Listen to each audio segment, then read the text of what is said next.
सिद्धार्थ जी, एक और चीज़ इसमें आई कि सिर्फ कोविड के बाद बदलाव जो हुए उसमें डिजिटल और टेक्नोलॉजी और ऐसे बदलाव नहीं थे।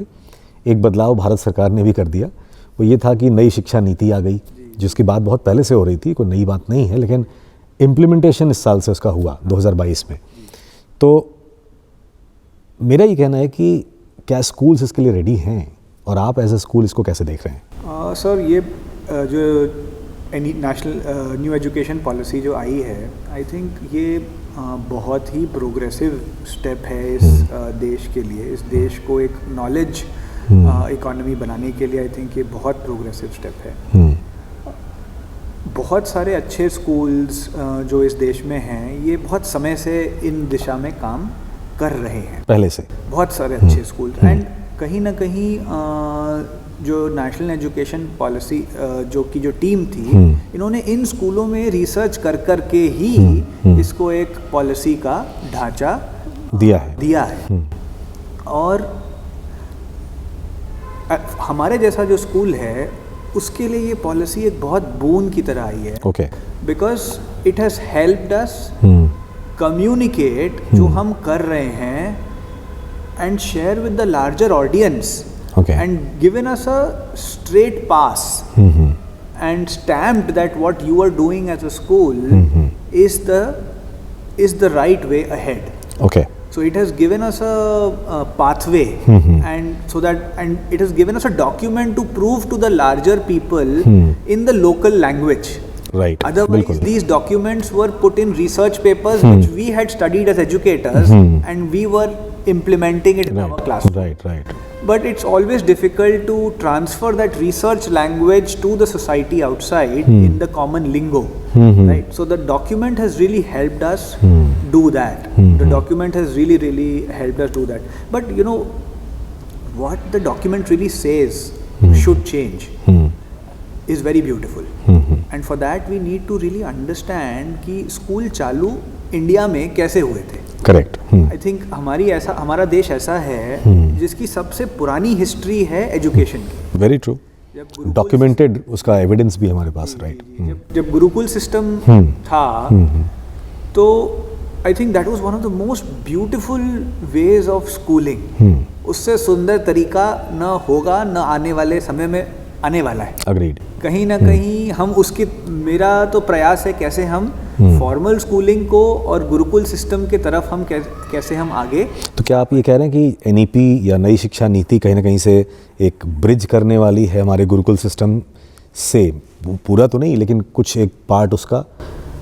सो अभी जो सर रिसेंटली आई थिंक 1 महीने या 1.5 महीने पहले सरकार ने बहुत खूबसूरत डॉक्यूमेंट निकाला है which is called the national curriculum framework foundational stage 2022। तो उसमें एग्जैक्टली सेम चीज इन्होंने बताई है कि हमारा काम है कि जो नई पेडागॉजी, नई सीखने के तरीके आ रहे हैं वेस्ट से, उनको लेना है। हमारे गुरुकुल सिस्टम के जो अच्छी चीजें हैं उनको लेना है और दोनों का एक मिश्रण बना करके फिर हमारे स्कूलों में उतारना है ना। तो उस स्तर पे ही हमारा काम चल रहा है कि कैसे हम स्कूल में अपने योगा की पुरानी पद्धति को लेके आ पाए, कैसे हम यज्ञ को लेकर के आ पाए। Yagya is not just a ritual but a way to purify the environment. So आज जो गुड़गांव, दिल्ली के स्कूलों में पोल्यूशन की प्रॉब्लम है, शहर में पोल्यूशन की प्रॉब्लम है, और हम एयर प्यूरिफायर और उस तरफ जाते हैं, क्यों ना हम अपने कल्चर में देख करके यज्ञ की तरफ जाएं। It's a natural way of cleaning the environment. So हमें ये समझना है कि हम गुरुकुल की पद्धति से आ रहे हैं, और इंडिया में जो फॉर्मल एजुकेशन आया वो जब ब्रिटिशर्स आए और उन्होंने इंडस्ट्रियलाइजेशन किया इंडिया में।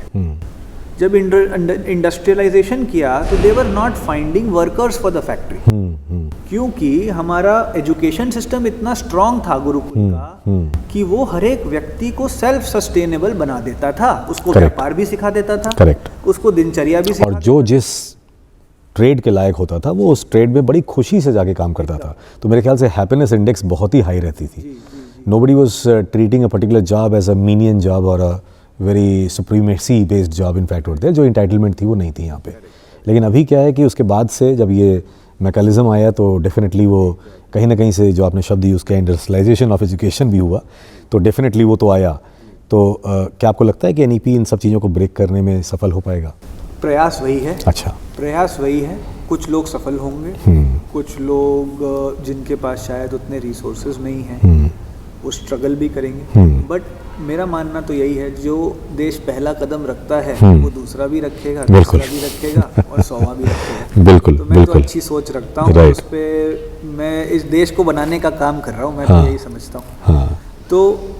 तो जब ये इंडस्ट्रियलाइजेशन आया और आज की जो सोसाइटी है आप देख रहे हैं धीरे धीरे करके अब ये क्रिएटिव सोसाइटी की तरफ हो रही है। बिल्कुल। आज कितने वर्क फ्रॉम होम हो गए हैं, कितने लोग घरों में बैठ कर के काम कर रहे हैं और बड़ी बड़ी एमएनसीज के लिए काम कर रहे हैं। करेक्ट। क्रिएटिव काम कर रहे हैं। हर आदमी आज कंटेंट क्रिएट कर रहा है। बिल्कुल बिल्कुल।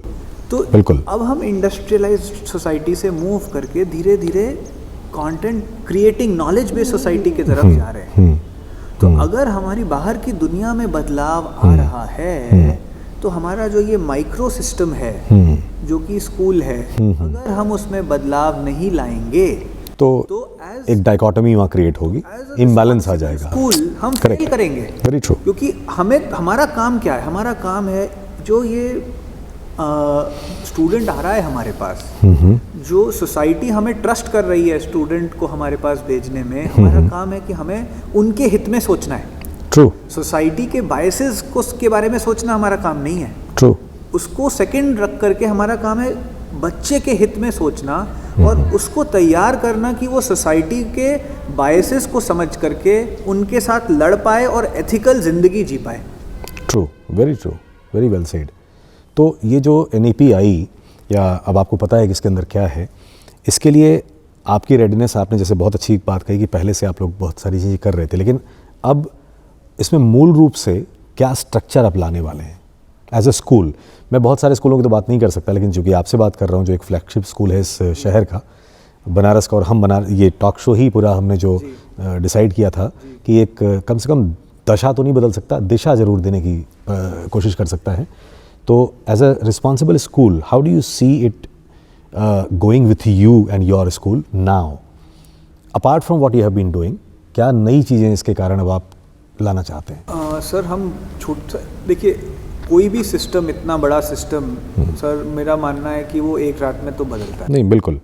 एक कंटिन्यूअस प्रयास है और छोटे हजारों लाखों प्रयास है। जब उनको जोड़ा जाएगा तब जा कर के सिस्टम धीरे धीरे उस तरफ मूव करता है। तो बहुत एक उदाहरण देता हूँ कि हमारी जो पेरेंट टीचर मीटिंग्स पहले हुआ करती थी कोविड के पहले, इसमें ऐसा होता था कि पेरेंट आते थे और वो शिक्षक से मिलते थे और सवाल करते थे कि भाई मेरा बच्चा कैसा कर रहा है, अच्छा कर रहा है, नहीं कर रहा है। तो शिक्षक जब उनको बताता है तो कभी कभार कुछ अच्छी चीज़ें बताता है, कोई बच्चा जो अच्छा नहीं कर रहा है उसके बारे में कुछ खामियां भी बताता है।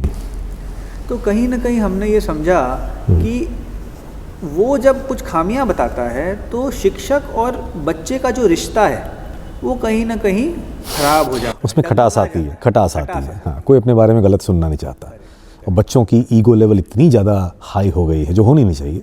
इनफैक्ट ईगो एक बहुत ही पॉजिटिव वर्ड है, लेकिन मैंने ये देखा है कि बच्चे इसको बहुत ही नेगेटिव कॉन्टेक्स्ट में लेते हैं। Ego is personality, but ego is not self inflation of your own self. तो खुद से अपने ही आप को इन्फ्लेट करके देखना, तो ये कहीं ना कहीं से जब उसमें उस गुब्बारे में हल्का सा भी छेद जाता है तो उसकी हवा निकलती है। हमने इसके डायनामिक्स को पूरा बदला सर। अच्छा। इसमें क्या किया?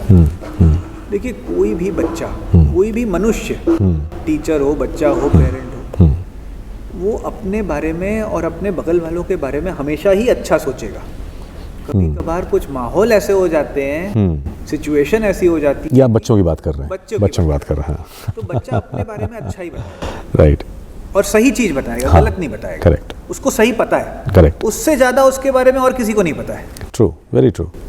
तो हमारा काम, हमने क्या समझा कि हमें बच्चों से सही सवाल पूछने और उस मीटिंग के पहले पूछने, और फिर उस मीटिंग में as a school, as a शिक्षक हमें कम से कम बोलना है। वी आर नोबडी टू जज। हमारा काम जजमेंट करना नहीं है, हमारा काम है उसको फैसिलिटेट करना, उसकी लर्निंग को। तो हमने उसको अब सही सवाल पूछने चालू किए और अब वो मीटिंग बच्चा खुद लीड करता है। ओके। वो मीटिंग में बच्चे को हमने गाइडलाइंस दी हैं, वो बच्चे बताते हैं कि मम्मी पापा टीचर मैं इन चीज़ों में बहुत अच्छा कर रहा हूँ और इन चीज़ों में मैं स्ट्रगल कर रहा हूँ। वंडरफुल।